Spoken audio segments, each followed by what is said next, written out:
kita membahas tentang halaman 74 pada poin yang ke-25. Yaitu salah satu di antara jalan kita ke surga. Salah satu jalan kita ke surga itu adalah bagaimana kita melazimi ayat kursi.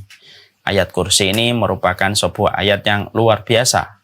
Merupakan ayat yang paling agung di dalam Al-Quran. Karena di dalamnya tentang sifat-sifat Allah yang sempurna, tidak ada kekurangan, tidak ada celah, tidak ada aib pada diri dan pada sifatnya Allah. Dan di dalamnya ada sifat Allah Hayyul Qayyum.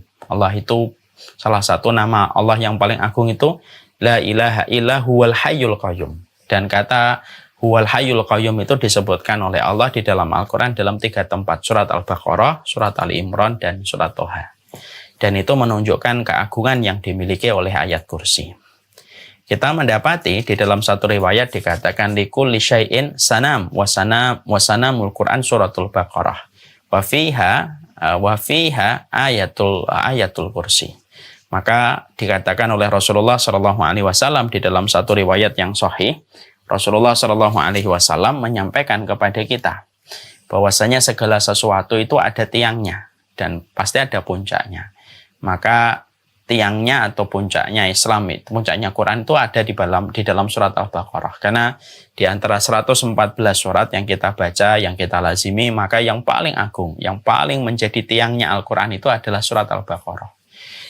Dan di dalam surat Al-Baqarah ada ayat yang paling agung, yaitu adalah ayat kursi. Dan itu menunjukkan kepada kita besarnya keagungan yang dimiliki oleh surat Al-Baqarah. Dan besarnya keagungan surat Al-Baqarah terletak pada keagungan ayat kursi. Sebuah ayat yang tidak panjang tetapi memberikan kekuatan besar pada kehidupan. Tentunya kita memahami betul bahwasanya di dalam satu riwayat yang sahih yang kemudian kita sudah mendapati bahwasanya kita menjumpai dalam satu riwayatnya Abu Hurairah bagaimana Abu Hurairah menjaga sebuah Baitul Mal. Dan di dalam Baitul Mal yang beliau jaga ternyata ada pencurinya. Ketika beliau berhasil menangkap pencuri itu, maka pencuri itu berontak dan ingin dilepaskan. Ketika Abu Hurairah ingin membawa dia kepada Rasulullah SAW, maka pencuri itu memberikan sebuah tawaran ilmu. Lepaskan saya akan ajarkan kepadamu satu ilmu, yang mana kamu akan mengambil manfaat dari ilmu itu. Lalu pencuri itu berkata, sesungguhnya ada satu ayat yang apabila kamu baca, maka tidak akan mengganggu setan. Dan setan tidak akan pernah mampu mengganggumu. Maka pencuri itu mengatakan kepada Abu Hurairah, bacalah ayat kursi setiap malam. Maka tidak akan mengganggu setan kepada kehidupanmu. Lalu ketika dilaporkan kepada Nabi, maka Nabi SAW kemudian berkata, bahwasanya sodaqaka wa huwa kadzub wa dzaka syaitan. Apa yang diajarkan itu benar. Walaupun dia makhluk pendusta dan itu adalah setan. Itu menunjukkan bahwasanya ayat kursi itu merupakan sebuah perisai yang sangat luar biasa. Yang betul-betul mampu menghindarkan kita dari segala pengaruh buruk setan. Karena setan tidak akan pernah berkutik ketika menghadapi seseorang yang betul-betul melazimi surat Al-Ikhlas, mengamalkan surat Al-Ikhlas, mentadaburi, lalu mengamalkan konsekuensi pada surat itu atau pada ayat itu, maka setan itu tidak akan berhasil untuk mendekati orang itu untuk memberikan keburukan. Ada riwayat lain dari Mu'adz bin Jabal yang hampir mirip dengan riwayat Abu Hurairah, walaupun riwayat Abu Hurairah lebih terkenal ya. Tapi riwayat Mu'adz bin Jabal ini juga patut untuk menjadi sebuah petunjuk bagi kita untuk betul-betul menyelami betapa dalamnya ayat kursi. Mu'adz bin Jabal itu dikisahkan di dalam satu riwayat bahwasanya dalam riwayatnya Imam Ad-Dabrani dari Yahya bin Utsman bin Salih dalam sanad yang bersambung kepada Buraidah rahimahullahu taala bahwasanya Mu'adz bin Jabal itu beliau dititipin oleh Rasulullah dengan korma zakat. Maka ketika beliau dititipin dengan korma zakat bahwasanya korma zakat itu ada di rumahnya Mu'adz bin Jabal. Tapi setiap malam itu selalu berkurang. Lalu akhirnya Mu'adz bin Jabal itu berpikir, ada apa ini? Kok kemudian korban zakat ini berkurang? Maka akhirnya kita mendapat, kemudian di dalam riwayat itu dijelaskan Mu'adz bin Jabal lalu melaporkan itu kepada Rasulullah, dan Rasulullah mengatakan, karena ada maling di dalam rumahmu, maka perhatikanlah di waktu malammu, kamu akan mengetahui siapa yang mengambil kurma zakat itu. Maka Mu'adz bin Jabal radhiyallahu anhu kemudian betul-betul pada malam itu setelah beliau menyampaikan laporan kepada Nabi dan Nabi mengatakan ada maling di rumahnya yang mengambil kurma zakat itu sehingga berkurang, maka beliau pada hari itu malamnya terjaga dan beliau tidak tidur. Maka beliau melihat memang ada makhluk sebesar gajah yang kemudian mendatangi rumahnya. Lalu ketika makhluk itu sudah di depan rumahnya Mu'adz bin Jabal, lalu kemudian dia memiliki cara untuk masuk pada celah pintu pada rumahnya Mu'adz bin Jabal. Lalu kemudian dia masuk dan kemudian mengambil kurma zakat. Ya. Jadi ini makhluk halus, jadi dari setan. Maka kemudian dia masuk dan mengambil kurma itu.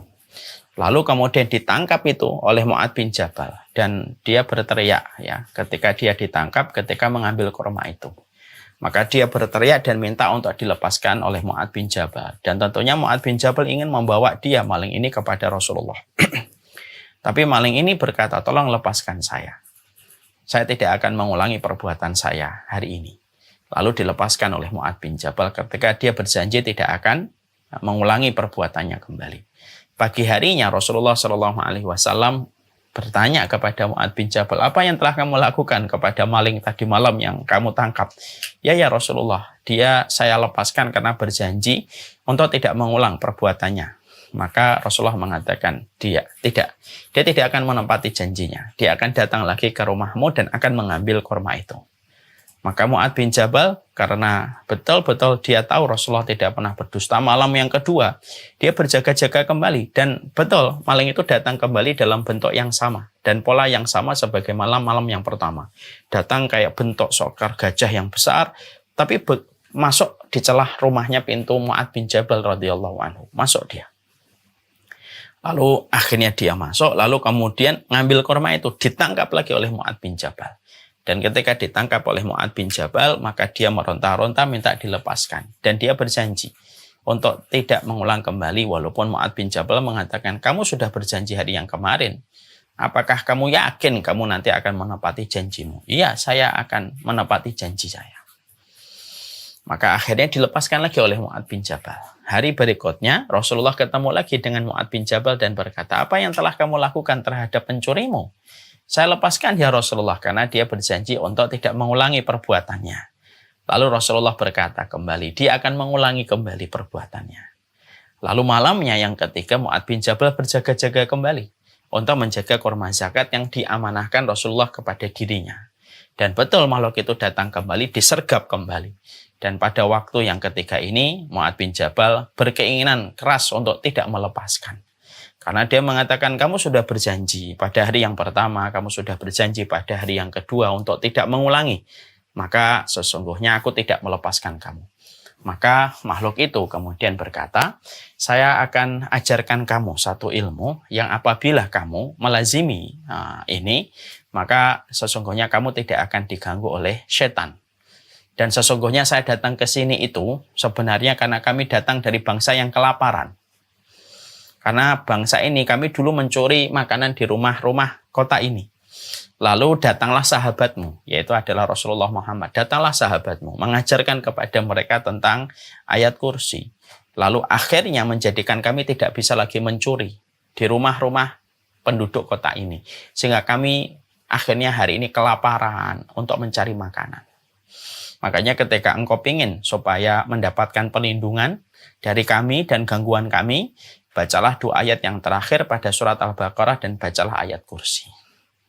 Maka kemudian dilepaskan, pagi harinya berjumpa dengan Nabi, Nabi kemudian bertanya, apa yang kamu lakukan kepada pencuri itu? Aku lepaskan ya Rasulullah. Dan dia mengajarkan kepadaku tentang 2 ayat yang terakhir pada surat Al-Baqarah dan dia mengingatkan saya tentang ayat kursi. Maka Rasulullah mengatakan dia benar walaupun dia adalah makhluk mendusta. Ini merupakan tambahan bagi kita bahwasanya ini merupakan keutamaan keutamaan ayat kursi yang begitu besar. Ini merupakan keutamaan yang begitu besar pada ayat kursi. Yang tentunya, Masya Allah, ini menambahkan terus kepada kita keyakinan kita kepada ayat kursi. Ya. Dan ini merupakan langsung turun dari Allah Subhanahu wa Ta'ala. Kalaulah tukang sihir, ada yang namanya abrakadabra. Ini sangat terkenal. Tukang sihir gitu ya. Abrakadabra. Itu kita memaklumi kata itu bisa merubah apapun dan bisa mewujudkan keinginan tukang sihir ataupun yang memegang tongkat sihir. Kalau abrakadabra yang sifatnya itu walaupun ini sudah kayak lelucon ya, tapi ini merupakan sebuah makna yang kita dapatkan bahwasanya bangsa setan sekalipun pun ada mantra-mantranya. Maka apalagi orang yang beriman. Makanya orang yang beriman, ketika orang yang beriman itu diberikan pertolongan oleh Allah dan kekuatan, maka kekuatan dan pertolongan Allah itu datang. Itu pertolongan Allah itu datang dengan bersamaan pada ayat kursi yang kita lazimi. Ya, itu menunjukkan kepada kita tidak main-main betapa besarnya keutamaan yang dimiliki oleh ayat kursi.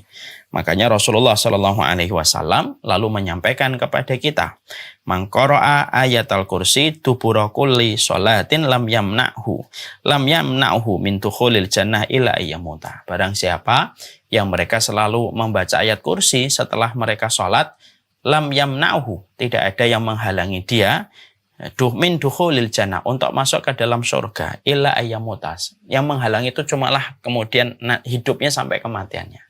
Jadi kalau sudah meninggal, dia akan mendapatkan surga. Itu menunjukkan besarnya keutamaan yang dimiliki oleh ayat kursi. Tentunya untuk mendapatkan keutamaan ayat kursi yang sedemikian agungnya, kita dituntut oleh Allah dan kita dituntut oleh syariat. Bagaimana kita menghafalkannya, bagaimana kita memahami maknanya, lalu kita beramal dengan konsekuensi yang ada pada ayat kursi. Kalau hanya membaca saja, hanya membaca semata, maka membaca semata itu tidak bisa membuahkan buah manis untuk dimasukkan ke dalam surga. Karena setiap interaksi kepada surat dan setiap interaksi orang beriman kepada ayat itu ada 3. Membacanya, memahaminya, atau melaziminya, kemudian memahaminya, lalu beramal dengan konsekuensi yang ada pada ayat atau surat itu. Inilah yang disebut dengan tilawah hukmiyah. Inilah yang disebut dengan cara kita membaca secara hukumnya. Ya. Dan ini betul-betul harus kita perhatikan. Kalau tidak, maka kita tidak akan pernah mendapatkan faedah dari ayat kursi walaupun kita rajin membacanya. Ada orang yang membacanya, tapi tidak mengetahui artinya. Apalagi beramal dengan apa yang dikandung pada ayat itu. Berarti ini tilawahnya sukaro. Ya. Jadi bukan lagi tilawah hukmiyah, tetapi tilawah sukaro.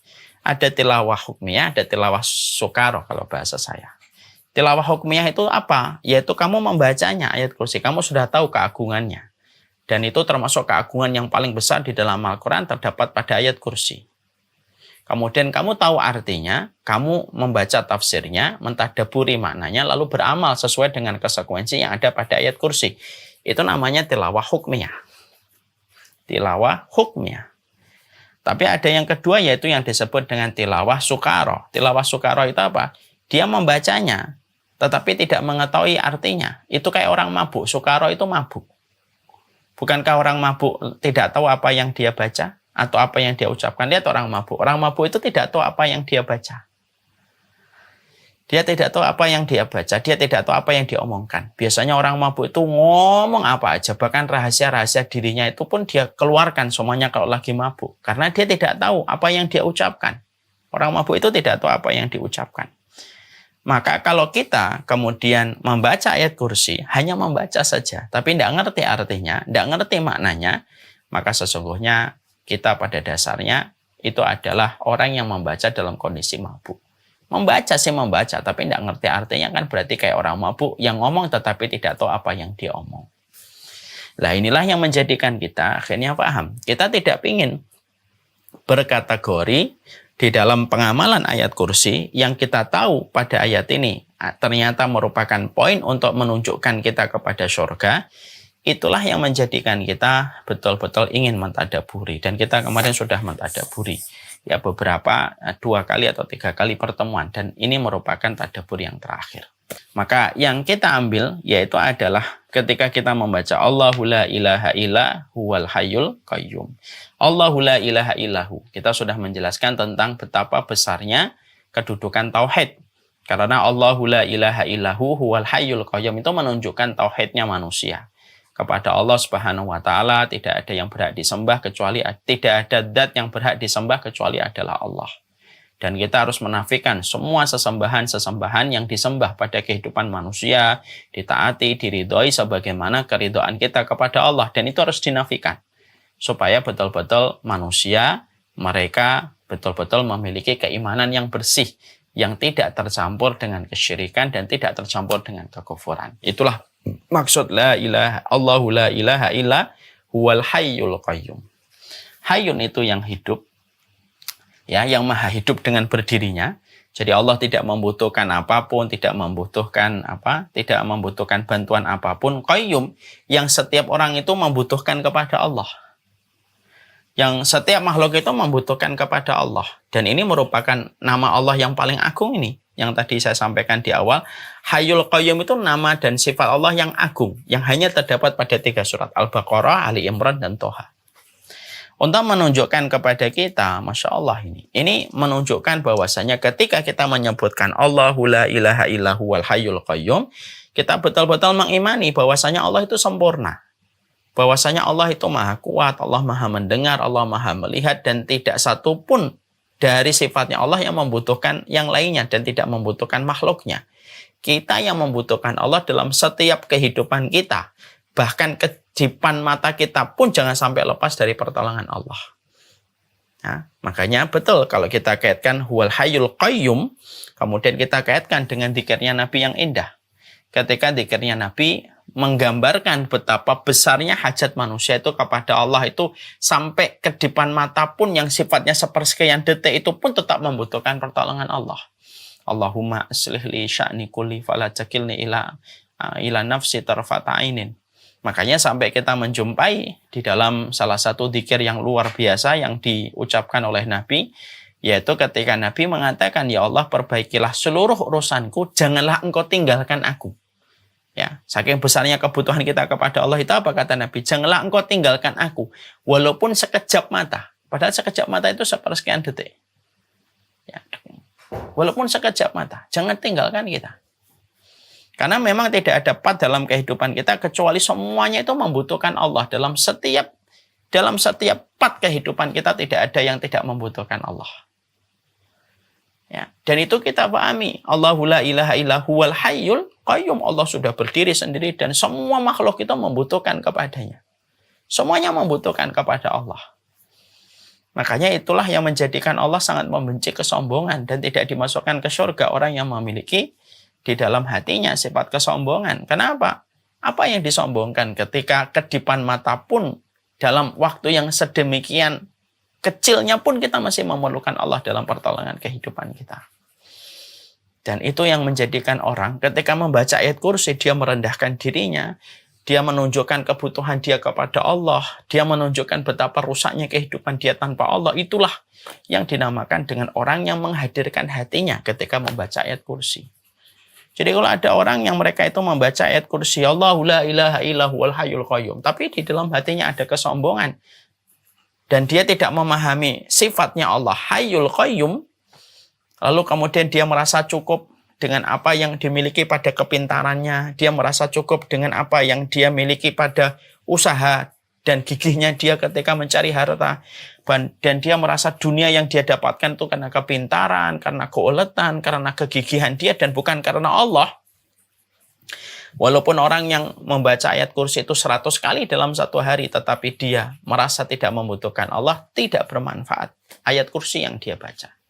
Tanpa menghadirkan makna yang harus hadir pada hatinya, bahwasanya kita semua itu makhluknya Allah yang sangat membutuhkan Allah, dan kita tidak bisa ditinggalkan oleh Allah walaupun sekejap mata.